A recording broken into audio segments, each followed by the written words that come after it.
And we're back. This is Alden Antonucci with Extreme Power Hour. I've got a good friend of mine here, Josh Treasure. How cool of a name is that, Josh? Do you ever get picked on as a kid by having like the coolest name in class? No, definitely not picked on, but people think it's cool. That is cool name. Yeah. So I'm really curious because we've known each other for years now, but this is the first time that we've really kind of gone in deep. I don't know a lot about your past and kind of what has brought you to be the person that you are today. Because I know you're working in the financial world, and I know there's some things you can say about being a financial advisor and some things you can't. So I'll let you kind of deep dive into that. But one of the things I know you're passionate about is people kind of in the addiction recovery. And so without knowing too much, I just want you to just kind of dive right into it. Yeah. So just a little background. I was born and raised in Layton, Utah, just outside of Salt Lake. I was raised in the Mormon LDS environment, which I still practice today. But I do think that environment and culture, at least from my experience growing up there, everything was swept under the rug. And you had people either going, really hard one way into the religion or really hard the other way. And I chose the other way. And started experimenting with drugs and stuff when I was 16, a little bit before that with alcohol. But I just found it as a numbing. My parents are good people, but they struggled with alcoholism. And that was my coping, and how I dealt with it. So I still had a good childhood. My dad got sober when I was in 8th grade, and he's been sober ever since. That's and good. My mom struggled a little bit more, but she's sober today. Yeah. And so I've experienced that from both sides of the view of being sober myself and having my parents go through it, and also me going through it and hurting family and friends and people around me that I love. And I'm 32 years old now, and I've been sober for almost 3 years. And it took a long time for me to wake up, and it caused a lot of destruction. But just going back to a little bit more on the background, Utah, I left there and went to Telluride, Colorado when I was about 17 to work with my dad for a little bit. Left my senior year of high school, went back to go finish my senior year, and I was selling marijuana and got arrested for distribution. And it's Utah. So what year was that roughly? 2010. 2010. So that was kind of their big thing then. Yeah. They were really coming down on marijuana and everyone else and putting them in jail. Yep. So it was a month after I turned 18, got arrested, and they threw the book at me. So they allowed me to finish high school before I got sentenced in court, and got sentenced and had a pretty lenient sentence to begin with, but I couldn't stay sober. I was on probation and I was still using. So I ended up serving a year in jail in Davis County, got out in 9 months with good behavior. Wow. But that experience really introduced me to the institution system and why people get stuck in that revolving door. So you said institution, like it's like this bubble. Yeah. And once you get stuck in that bubble, it's like a hamster wheel. Exactly. Especially for young individuals. They get exposed to gang members. And granted, when these guys are in there and they're sober and they're faced with it, all of them want to be good people. They want to get out and be with their families. They want to get out and be productive members of society. But there's no resources in there for them to learn how to do it. Right. I'm thankful that I came, most of my family has a good background and I had that support system, but these guys don't. So it really opened my eyes and it woke me up. I really focused on myself in there. I became closer to God and was able to just put out all the noise and really pray, work out. I got a job while I was in there doing laundry, and so it was a really eye-opening experience. Since then, I haven't even had a speeding ticket, so it was just like. So you went from here to here. Yes, that's great. So my dad was diagnosed with cancer while I was in there. Oh wow! That impacted me a lot because I remember being in there and him telling me and just being stuck. I couldn't do anything. My dad was always the one that was there for me. And, so as soon as I got out, I got my personal training certificate and wanted to start working with people. And he's so stubborn of like trying to be healthy that I was working out with him and getting him to do green shakes and all this stuff. And it was a good experience. I learned a lot and enjoyed that job aspect. It wasn't sustainable, just working people out all the time. But we flipped a couple houses together as well. And then he got the call to come manage Roxy's in Big Sky. And so that's when we had family friends that were opening the store. And so we made the move. Wow. Came up here in 2014.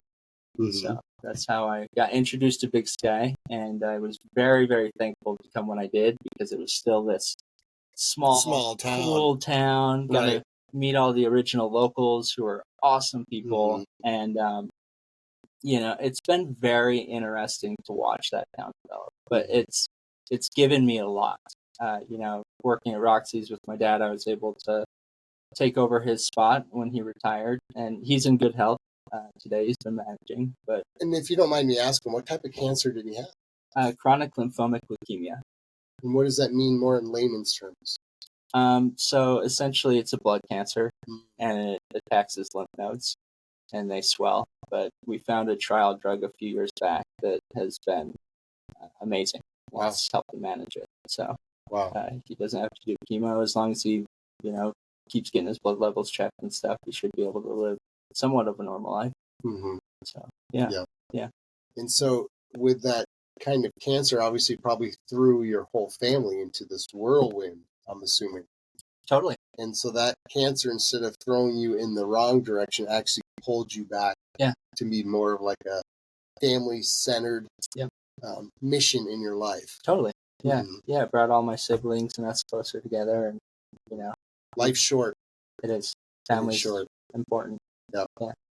So, So going back to kind of your roots, and so being LDS is probably what created this larger-than-life family organization in your life. Totally. Yeah. Yeah. Family's everything. Yeah. Yeah. And so when you always kind of faded, let's say somebody that, if the audience is watching right now, and people that are going through maybe these addictions and looking for recovery options, is there any kind of advice that you could give them if they were in your shoes? First thing, don't be ashamed.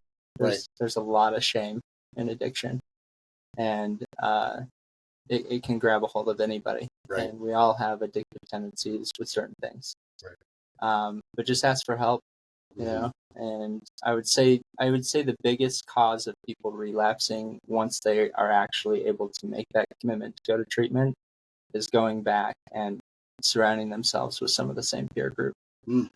So if you commit, that's what's broken in the system today, is that when people go to treatment, they go to this wonderland where you get all your meals made for you, therapy every day.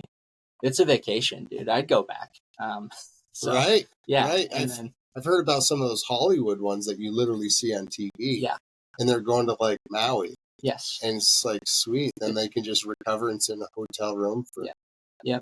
all the meals right and there. You go back to the same environment and you're slapped in the face with all the same stuff. And so it's not realistic, but AA is a great recovery tool for support. There's more groups branching out there. But just, I would say reach out, ask for help. There's plenty. There's Dharma Recovery, AA. There are great treatment facilities. But don't feel bad if you relapse. Relapse is a part of it. It's just the reality. But you have to be selfish.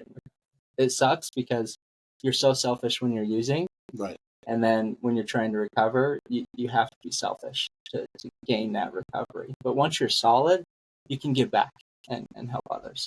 Nice. And do you feel that's where you are now? Yeah. Perfect. Yeah. I mean, this Christmas was like every holiday I was used to getting up and drinking whiskey ciders and, and this was the first Christmas that I didn't even crave anything. I don't crave anything anymore.